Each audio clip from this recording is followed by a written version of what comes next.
আসসালামু আলাইকুম। সুপার 8 পর্ব শুরু আর প্রথম দিনেই মুখোমুখি হতে যাচ্ছে বিশ্বকাপের সহযোগী দেশ, আয়োজক হিসাবে যে সহযোগী দেশ তারা হচ্ছে ইউএসএ। আমেরিকার সাথে মুখোমুখি হচ্ছে আরেক অন্যতম বিশ্বকাপের হট ফেভারিট দল, যে ইতিমধ্যে গ্রুপ পর্বে অনেক সময় যে ৩ টা ম্যাচ খেলেছে, প্রত্যেক টিমের মধ্যে ৩ টা ম্যাচের মধ্যে কোনোভাবে জিতে শ্রুধুমাত্র শ্রীলঙ্কার সাথে দাপট দেখিয়েছিল আর বাকি কারো সাথেই তেমন একটা দাপট দেখাতে পারেনি সেই দল সাউথ আফ্রিকা। সাউথ আফ্রিকা এবং আমেরিকার মধ্যকার ম্যাচ দিয়ে সুপার 8 এর ম্যাচ শুরু হবে রাত্রে। তবে সেই ম্যাচে যদি দেখেন তাহলে বলতে হবে যে উড়তে থাকা আমেরিকাকে কি থামাতে পারবে সাউথ আফ্রিকা, নাকি আরেকটা অঘটন ঘটবে সুপার 8 এ। আমেরিকা কিন্তু এই মুহূর্তে রয়েছে ফুল কনফিডেন্সে, তাদের যে প্লেয়াররা রয়েছে তাদের প্লেয়ারদের মধ্যে রয়েছে চাঙ্গা মনোভাব। প্রথম বিশ্বকাপ খেলতে এসেই প্রথমেই সুপার 8 নিশ্চিত করলো তারা, সাথে সাথে আগামী 26 বিশ্বকাপও নিশ্চিত করে ফেললো ইউএসএ।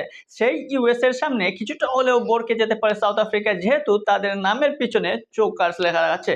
সেই চোকার্সের খাতিরে হয়তো এই প্রেসারে এই সুযোগে ইউএসএ যদি চাপ মেরে ধরতে পারে সাউথ আফ্রিকাকে, হয়তো সামনে দিয়ে সাউথ আফ্রিকার যে আমেরিকার জন্য বড় কোনো সুবর্ণ সুযোগ থেকেই যাচ্ছে।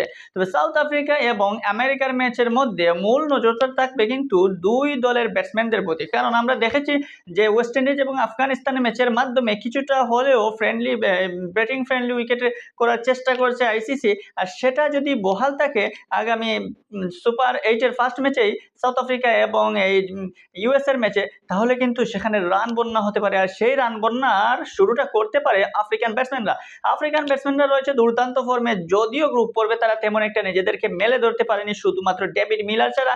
তাই এই সুপার 8 এ এসে জ্বলতে চাইবে কুইন্টন ডিকক, এইডেন মার্কারাম কিংবা স্টাফসের মতো বিধ্বংসী ব্যাটসম্যানরা, যারা আইপিএল এ রীতিমতো জোর তুলেছিলেন, কিন্তু আইপিএল অধ্যায় শেষ হওয়ার পরে বিশ্বকাপে এসে খানিকটা চুপসে গেছেন। সেই চুপসে থাকা দলটা হয়তো সুপার 8 এ চাবে একদম বিধ্বস্ত করতে আমেরিকাকে, কিন্তু আমেরিকা এত সহজে বিধ্বস্ত হবে বলে মনে হয় না, যেহেতু তারা আলাদা একটা পাওয়ার নিয়ে এসেছে, আলাদা একটা তাদের মন মানসিকতা। এবং এই দলের যে মূল যিনি হচ্ছেন স্টুয়ার্ট ল, যিনি কোচ বাংলাদেশে ছিলেন এক সময়, সেই স্টুয়ার্ট লর সাহসিকতাকে কাজে লাগিয়ে, স্টুয়ার্ট লর বুদ্ধিমত্তাকে কাজে লাগিয়ে আমেরিকাও চেপে ধরতে চাইবে সাউথ আফ্রিকাকে।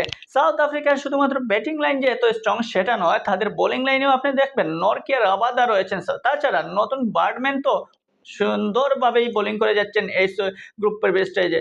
বার্ডম্যান যেভাবে সুযোগ পাচ্ছেন, বার্ডম্যান যেভাবে ডেতে বা ফার্স্টে মিডিলে যেভাবে কাভার দিচ্ছেন, সেটা সাউথ আফ্রিকার জন্য বাড়তি একটা প্লাস পয়েন্ট। আরও রয়েছেন অলরাউন্ডার মার্কুস জনসন।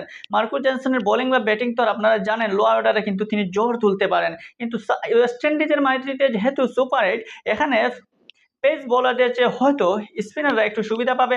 আর সেক্ষেত্রে তাদের যে দুই গুণায়মান বোলার, তারপরে শামসি এবং কেশব মহারাজ হতে পারেন আমেরিকার ব্যাটসম্যানদের জন্য আতঙ্ক। সেক্ষেত্রে এরন জোন্সকে দায়িত্ব নিতে হবে। এরন জোন্সই আমেরিকার মধ্যে মোটামুটি একটা ফর্মে রয়েছেন, বা মিলিন্ডা কুমার ক্যাপ্টেন, এরা যদি নীতিশ কুমার এরা যদি কিছুটা সাপোর্ট দিতে পারে এই এরন জোন্সকে, হয়তো আমেরিকাও খানিকটা এগিয়ে থাকবে সাউথ আফ্রিকার সাথে।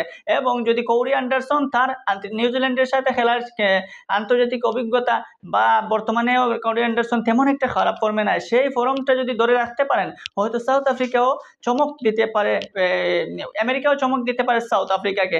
আশা করি সুপার 8 এর প্রথম ম্যাচ অনেকটা এনজয়েবল হবে, কারণ বিশ্বকাপ যেভাবে হওয়ার কথা, যেভাবে রান হওয়ার কথা, যেভাবে অ্যাট্রাক্টিং হওয়ার কথা, বা যেভাবে অ্যাট্রাকশন থাকার কথা প্রত্যেকটা মানুষের, কিছুটা হলেও কমে গিয়েছিল আমেরিকার বিশ্বকাপ খেলা থাকার কারণে। কারণ আমেরিকার মাটিতে যতটা ম্যাচ হয়েছে প্রত্যেকটা ম্যাচ ছিলই লো স্কোরিং, এবং যখন রান হয়েছে তখন মোটামুটি টেনে 150 হয়েছে। তাই এটাকে কাভার দিয়ে এখন এই মুহূর্তে আইসিসি চাইবে যে সুপার 8টাকে জমিয়ে তুলতে। আর সেই জন্য ফার্স্ট ম্যাচ হচ্ছে কেমন হবে সেটার উপরে ভিত্তি করেই বোঝা যাবে আইসিসির সুপার 8 এর উইকেটগুলো। তবে আশা করি সাউথ আফ্রিকা কিংবা ইউএসএ যেই জিতুক না কেন, তাদের মধ্যে থাকবে আলাদা একটা স্পিড। আর বাংলাদেশ তো এই দুই দলের সাথে খেলে এসেছে, মোটামুটি বাংলাদেশও চাইবে এই দুই দলের মধ্য থেকে কিছু একটা নিয়ে পরবর্তী যে বাংলাদেশের সুপার 8 এর ফার্স্ট ম্যাচ রয়েছে অস্ট্রেলিয়া, সেই অস্ট্রেলিয়ার সাথে কাজে লাগাতে সাউথ আফ্রিকা এবং আমেরিকার উইকেট পর্যবেক্ষণ করে। তো আমেরিকা এবং সাউথ আফ্রিকার ম্যাচ জমজমাট হোক, এবং ক্রিকেট প্রেমী যারা আছে তারা রয়েছে